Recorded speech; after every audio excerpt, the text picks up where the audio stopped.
Hey guitar nerds, welcome back to the channel. Sadly, my arm is still busted up and I've got another couple weeks of recovery to go. So today I thought we'd do something a little bit different. This was a requested video at the beginning of the channel and I'm gonna make this into a two-part series. So today's the first part of my top 10 most underrated guitar players, and part 2 is gonna be most overrated guitar players. So that should be a fun little flame war for us to start with. This is mainly a list of rock guitar players. For the most part, these guys are pretty famous. If you're a guitarist, you probably have heard these names before, but I feel like this is a list of the top 10 players that deserve way more recognition and should definitely be household names. So if anything, maybe this will give you guys a little bit of listening homework for the week. I'm going to talk about some of my favorite solos from these guys and so forth. So let's just get right into this. Number 10, Alvin Lee. He had a band called Alvin Lee and 10 Years After. They performed at the original Woodstock. I mean, his nickname was literally fastest guitar player in the world, and yet somehow still not a household name. I think it's probably because his music was a little bit maybe derivative, but regardless, his playing style was kind of like a precursor to like 80s shred guitar to come.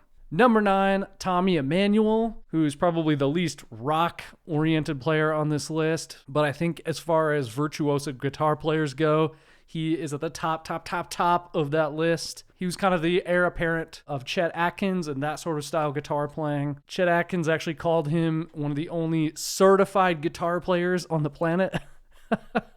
I have to say, I got to see him in concert in Denver. I was very fortunate a number of years ago, and it was one of the most mind-blowing displays of guitar virtuosity I have ever witnessed, and it's just kind of burned into my memory. A true guitar wizard deserves more recognition. Number 8, Eddie Hazel. He was the guitar player for the experimental funk band Parliament Funkadelic with George Clinton and Bernie Worrell. He was pretty innovative, actually, which is one of the things I think is overlooked about him.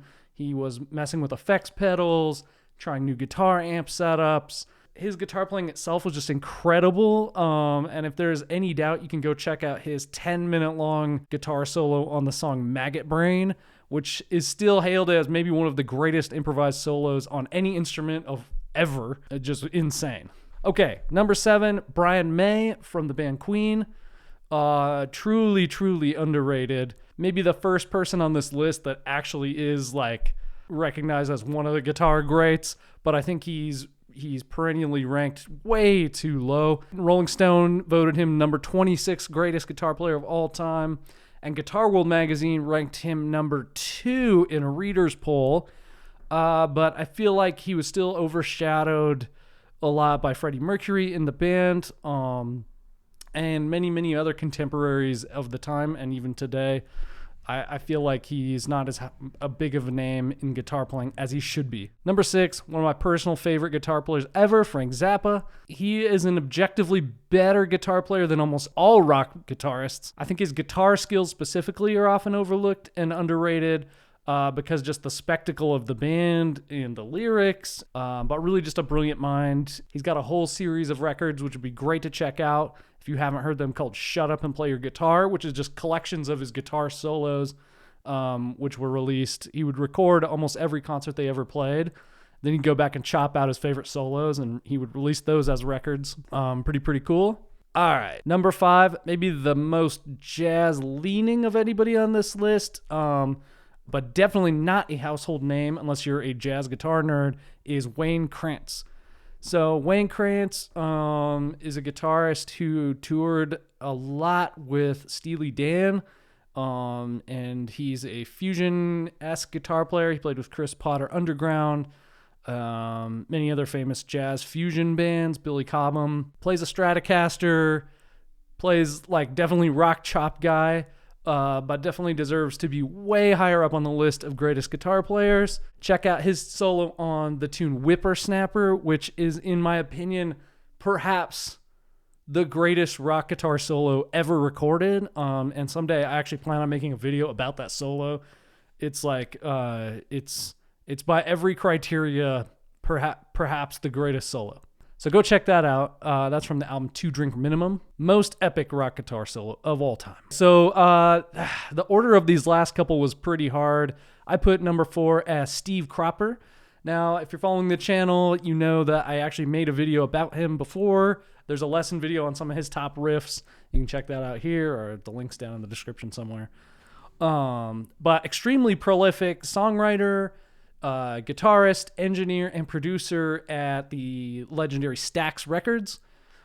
True unsung guitar hero, who was never really in it for the fame. He was kind of like always the backing guy, but never like the front man. Coming in at number 3, Prince, another guy who just needs more recognition for his guitar-specific skills. Obviously, the man is a legend, a really gifted musician, songwriter, dancer, just all-around performer, but specifically his guitar skills are extremely underrated. I think that he could probably outshred almost anybody on the top 100 guitarists of all time Rolling Stones list, and needs to be way, way, way higher up on those lists. Okay, number 2, another person that I've already made a video about on the channel before is KATH, who was the founding member and guitarist of the horn band Chicago. He was a songwriter, producer, engineer also on those recordings. At one point in time, Jimi Hendrix told the rest of the band that KATH was a better guitar player than he was, and according to another source, called Terry the greatest guitarist in the universe. I feel like if Hendrix is saying those things about you, then why isn't everyone else in the world